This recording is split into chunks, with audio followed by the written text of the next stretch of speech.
Wa rahmatullahi ta'ala wa barakatuh. Bonjour tout le monde, j'espère que vous allez bien. Alors, dans une vidéo que j'ai mise en ligne dernièrement, j'ai expliqué les contraires, les mots de sens contraire. Qu'est-ce que c'est que les contraires? Les contraires, on a dit, ce sont des mots qui ont un sens opposé. Par exemple, monter et descendre, ce sont des mots, mais ils n'ont pas le même sens. Ils ont un sens opposé. Par exemple, grand et petit. Voilà, on commence par l'exercice à la rubrique j'observe et j'élabore.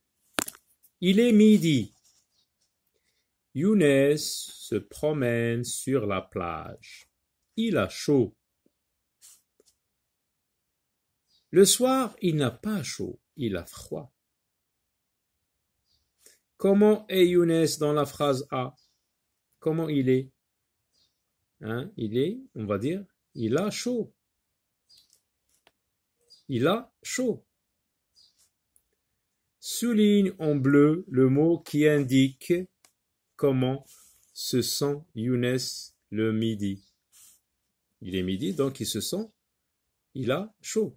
Il a chaud. Donc on souligne le mot chaud.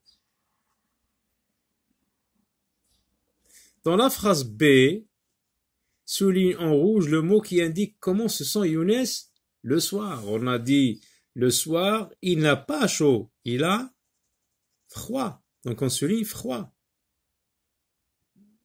Dans la phrase B, souligne en rouge le mot qui indique comment, donc on a dit, complète la phrase.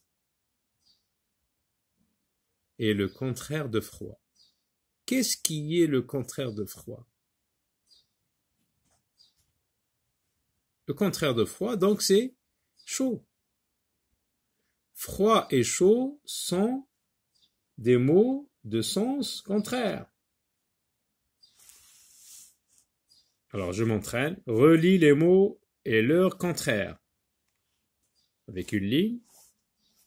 Alors le mot bien, vous le connaissez quand je dis par exemple, tu travailles bien, tu parles bien, tu écris bien. Alors si tu n'écris pas bien, comment je vais dire? Je vais dire, tu écris tristesse, pluriel, mal, toujours, rapidement, sûr, gagné. Donc on dit, tu travailles bien, tu travailles mal. Tu écris bien, tu écris mal. D'accord?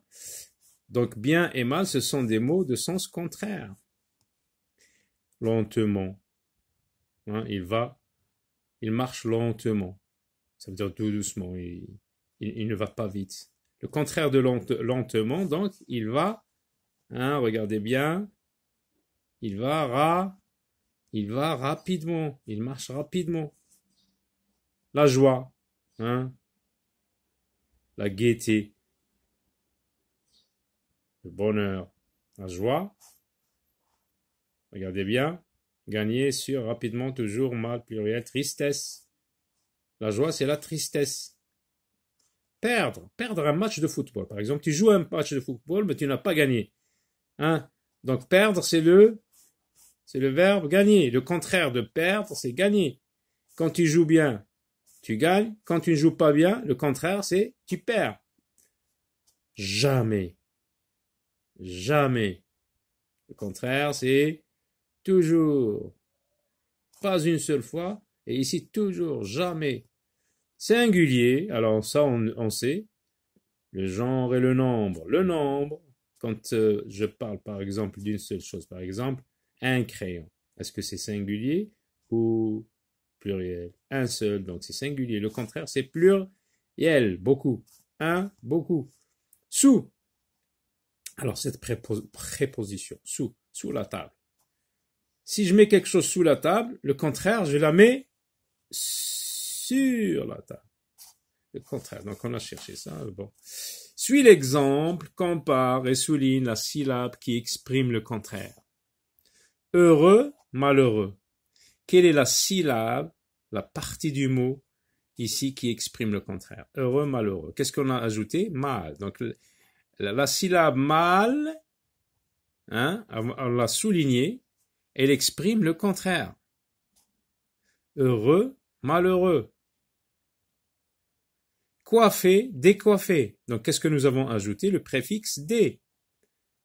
Cette syllabe exprime le contraire. Le même mot, il suffit d'ajouter quelque chose au début, hein, un préfixe, et j'obtiens coiffer, c'est le fait de prendre un peigne et d'arranger ses cheveux avec un peigne. Le contraire, c'est décoiffer. Faire son lit, défaire le lit. Faire le lit, défaire le lit. Faire, défaire, le contraire. Poli, impoli. Utile, inutile. Donc, qu'est-ce qu'on ajoute? IM. Ici, IN. Juste, injuste, IN. Donc, ces syllabes-là expriment les contraires. Choisie et complète. Idriss est malade. Il n'est pas en classe. Il n'est pas en classe. Ça veut dire il est absent. Présent, absent. Voilà, on choisit. On vous donne deux mots. S'il n'est pas en classe, s'il est malade et qu'il n'est pas en classe, est-ce qu'on va dire il est présent ou il est absent? Il est absent. Xavier vient de sortir. Est-ce qu'il est parti ou arrivé lorsqu'on sort de la maison?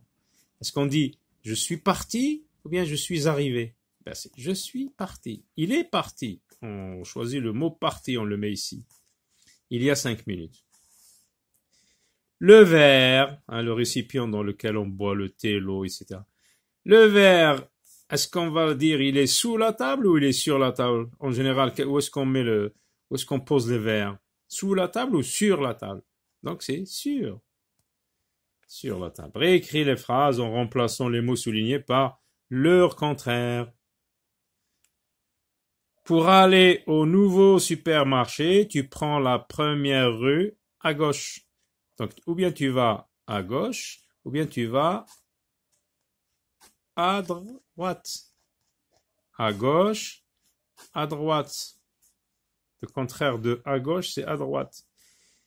J'habite loin de l'école. Mais si tu habites juste à côté de l'école, tu vas dire j'habite, le contraire de loin.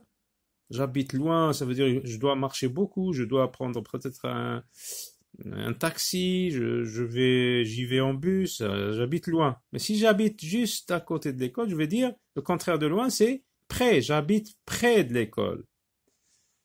L'exercice de calcul est difficile. Lorsque tu ne peux pas faire un exercice de calcul, tu as des difficultés à le faire. Mais lorsque tu le fais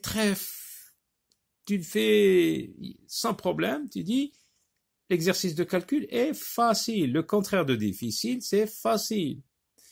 Le chat dort sous le lit.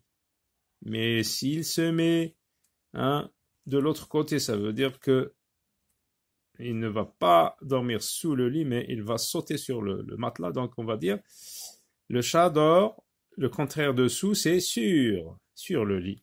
Voilà, à très bientôt. Au revoir.